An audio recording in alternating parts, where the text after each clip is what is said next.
لله الذي هدانا للإيمان والإسلام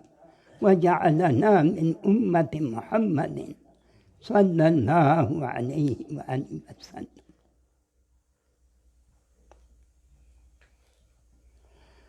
محترم الحاضرين،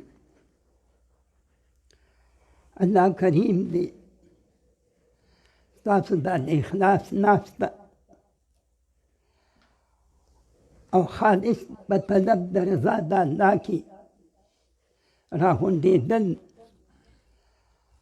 او دا یو څو منټه د الله لوی نوم ذکر کول زموږ ستاسو د ټولو دپاره غایبینو مسلمانانو مؤمنانو دپاره حاضرینو دپاره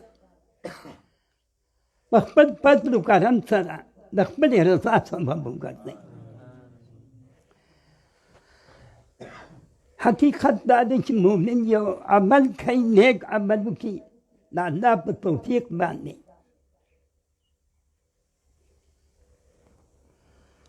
نو د دې سره دی به دا سوال کوي د رب په جناب کې چې یا الله زما دا ناسته، زما دا نقل خدایه ته قبول کړي په خپل فضل و کرم سره. اللهم لك الحمد كما ينبغي لجلال وجهك وجزاء على سيدنا وجزاء محمد على سيدنا ومولانا محمدا كما أهله اللهم لك الحمد كما ينبغي لجلال وجهك كما هو أهله. الله دې زموږ دا نقل په حقیقت مبدل کړي. الله دې تاسو ټول سینې او زړه د زړه جهان الله منور کړي په خپل فضل و کرم. که ډېر وي که ډېر وي د قبول سوال به کوو ښه ورپسې خدایه دا سجدې ما تا ته ونه ګورې، ته زموږ معبود برحق ستا حکم دی، خو چې موږ نه قبول کړي ځکه چې موږ په خپل اطاعت چې لږ وي که ډېر وي په هغې اعتماد نه کوو، ستا په فضل باندې اعتماد کوو. او قرآن جمله کې راځي چې ولا تزکوا انفسکم بل الله یزکي من یشاء. تاسو ځان پاک سوتره مه ثابتوئ، دا دعوه مه کوئ. بل الله یزکي من یشاء، بلکې چې الله چې بعد او د حرامو نه اجتناب، لیکن د باطن د جهاد پاکیت دا د الله په لوی فضل دی. خدای دې زموږ ستاسو د زړه د جهان چې دا لوی جهان دی عرشي دی، د مؤمن زړه عرشي دی، خو د ده پاکیت دا د هغه په فضل دی. خدای دې موږ تاسو ته نصیب کړي. او نو تاسو حضرت عبدالله بن عباس رضی الله تعالی عنه حبر امت شای مفسرین که یو مفسر د امتی محمدی په یو سورت فاتحه باندې دېرش جلده تفسیر وکړي، خو معیار ولا د تفسیر د امام ابن عباس رضی الله تعالی عنه که چېرې کوم مراد ابن عباس رضی الله تعالی عنه د فاتحې نه اخیستی دي، په هغه باندې د ده تفسیر دېرش جلده په فاتحې شي نو قبول دی، ورنه د قبول زعم نشي کېدی. دا شاهي مفسرین دی. کوم مراد چې د الله د کلام نه ابن عباس رضی الله تعالی عنه راخیستی دی، په هغه نهج باندې د تفسیر چلېږي، نو مقبول الله به نو هغه نه چا تپوس وکړ چې الله وایي چې تاسو خپل ځان دعوه د پاکیت مه کوئ، دا خو زما قدر دی چې چا لره زه پاکیت ورکوم د زړه د جهان د ظاهر خو شریعت اول دی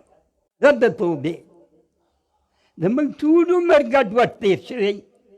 ټول عمر زموږ چې کوم دی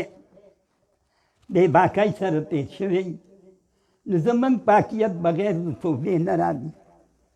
او توبه داسې نه چې کم از کم په روز کې ته الله ته توبهګار کېږه یو ځل او داسې توبهګار کېږه چې په ژړا ورته وژاړه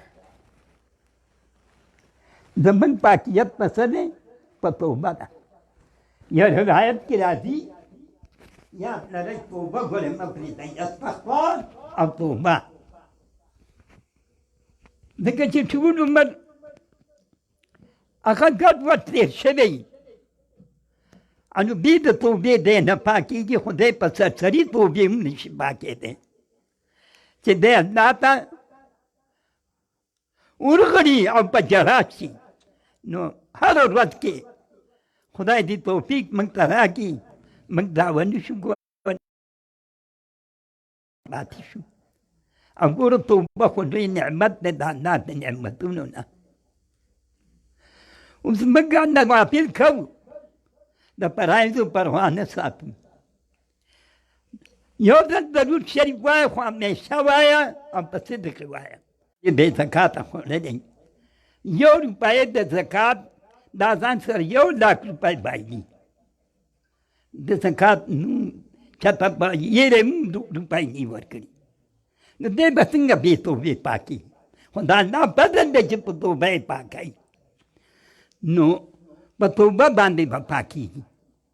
الله بنده په توبه الله ته توبهګاري او موږ خو د دجالیت دور کې یو د فتنو دور کې یو او په ایمان دا کې زموږ په ایمانونو غورځېږي نو چې وړي دې خرابه شي نو نه به د تجارت د آخرت به د کوم ځای نه شي جدد سفینه ته دا خپله بیړۍ دی ځکه بیړۍ په اوبو جاري کېږي دا خپله بیړۍ دی چې کوم دی د ایمان په شریعت د بیړۍ کې نو به کوي نو جدد سفینه ته نو خپله بیړۍ دی مرمت وکړه خیال یې وکړه درست یې کړه ځکه چې د اوبه چې کوم دی دریاب هغه عمیق دی نو هسې نه چې اوبو ته ورننوځي او سبب یې درته باید د الله که د ایمان وشي نو دا پیټي به موږ نه په څه لرې کېږي د ټولو نه مخکې د عمل د توبې اختیار کړه بې توبې ورځ مه تېرو پته او ژاړه ورته د ژړا مقام حضرت مفتي صاحب یو ځل ما ته ویلي چې ژړا دې د سترګو نه راشي وښي او په مخ راځي نو زموږ یو استاد دی چې دا خورې که ځان باندې داسې خورې که ځکه چې کوم مخ باندې د الله د یرې نه اوښه راشي هغه شي هغه مخ په اور باندې حرام کېږي جهنم نه به خدای بچ کوي به هر لحاظ سره جها سره الله ته توبهګار شه او با اخلاص سره الله ته خپله عاجزي اختیار کړه نو ګوره چې د ټولو نه مخکې دوی سبق دا زده کوي چې بې توبې ورځ شپه مه تېروئ زموږ ګډوډ عمر تېر شوی دی توبهګار الله ته او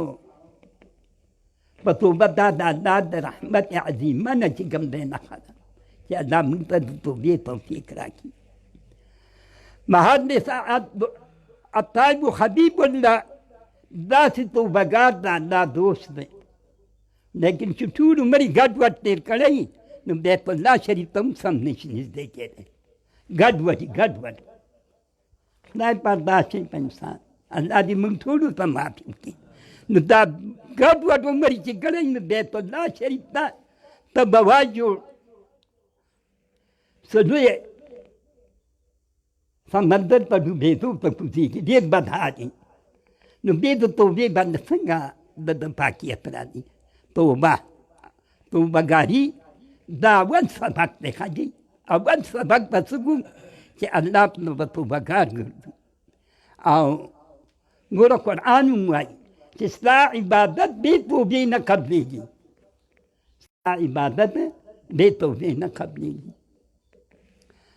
التائبون العابدون الحامدون الساجدون آیات راځي مفتي صاحب مې په ذهن کې دی ودا ما حاضر دي.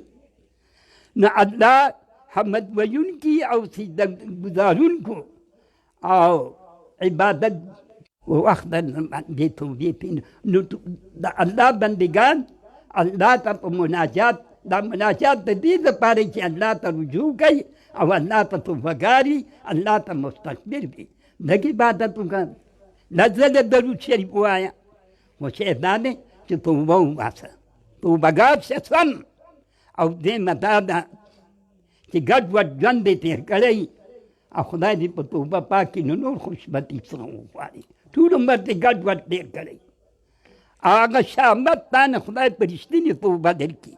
نو ستا عبادت به هم قبلېږي ستا ذکر به هم قبلېږي خو د فرایضو خیال نه ساتل او د نفلو غوبت کول پسان دا او توبه هم د توبې په رنګ نه وباسي ټول خیرن ګندی. د دې وجې نه حضراتو اوسپنه چې زنګ واخلي زنګ پې دومره ډېر شي چې اوسپنه وخوري نو دا په دې امت محمدي صلی الله علیه وسلم وایي په قیامت په ورځ کې د الله مخې په د الله په جناب کې دته هېڅ قسم عذر مقا پاتې نه شوه. د دې شپېته کاله کې چې ته یو ګنټه هم د الله ته نه دي جړلي یو ګنټې هم الله ته رجوع نه ده کړې یو ګنټه یا وسلام لیټرین ته نه ده تللی لیټرین ته چې دی ګسخته به اول درنه کړي او دا به وایي چې اللهم اني اعوذ بک من الخبث والخبائث پښتو کې وایي خدایه ستا په عظمت پناه غواړم د شیطان د پلیتۍ او د ګنګو نه. بهر لحاظ سره چې لاړ شي او بیا فارغ شي نو خیف به به را بهر کړي او دا به ووایي چې الحمدلله الذي اذهب عني الاذى وعافاني. ګوره که دا بند شوی وی نو ما څخه څه لاړ شو بهر لحاظ سره دی به په هغې هم شکر وباسي. موږ په لویو لویو نعمتونو د الله شکر نه وباسو په دې سترګو موږ شکر ادا کړو ټول غلط نظرونه چلو استغفر الله استغفر الله موږ د سترګو شکریه بیا ماشي د بدن ادا نه کړې شوه نو موږ په دې باندې کوم شکریه ادا کړو. شکریه خو دا ده چې جاړه وته او اجتناب کوه د حرامونو. نو د دې وجې نه چې د بود برازو نه په راغت باندې شکر ته ادا کړې انو په ظاهر نعمت د رزق چې وخوري نو ته څنګه به دې شکر ادا کول دا خو تعالی اول پکار دي شاکرین بچي شاکرینو بندګان الله ته قبول منظور دي او صابرین په صبر بهر نهاد سره به ځان دې پیټې کم که ځکه چې سفر د مشقت دی نو پیټې چې کمې نو دا پیټې مونږ په چت مونږ سره تړلی چې کوم دی بار دی د ګناهونو ما تاسو وی د سترګو شکریه د مونږ کوم ځای کې ادا کړه ټول ناروا پې ګورو ناروا کې استعمالو غوږو کې داسې ټول د ژبې بهر لحاظ سره نظام پکاري چې کوم ضروریات د سفر وي چې هغه ورسره وي چې هغې کې نقصان وي په قبر کې به هم خوشحاله وي او اساسات قیامت کې به هم نو توخه واخله خو توخه دا نه ده چې لا تحمل علينا إصرا كما حملته على الذين من قبلنا ربنا ولا تحملنا ما لا طاقة لنا به واعف عنا واغفر لنا وارحمنا أنت مولانا أنت مولانا أنت مولانا فانصرنا على القوم الكافرين. ربنا اللهم لا تقتلنا بغضبك ولا تهلكنا بعذابك وآتنا قبل ذلك. اللهم إنا نعوذ بمعافاتك عن عقوبتك وبرضاك عن سخطك وأعوذ بك منك اللهم احسن عاقبتنا في الأمور كلها وأجرنا من خزي الدنيا وعذاب الآخرة وتوفنا مع الأبرار. اللهم لا تزغ قلوبنا بعد إذ هديتنا وهب لنا من لدنك رحمة إنك أنت الوهاب. ربنا ظلمنا أنفسنا وإن لم تغفر لنا وترحمنا لنكونن من الخاسرين. اللهم إني ظلمت نفسي ظلما كثيرا ولا يغفر الذنوب إلا أنت فاغفر لي مغفرة من عندك وارحمني إنك أنت الغفور الرحيم. اللهم لقنا حجة بالإيمان عند الممات. اللهم احسن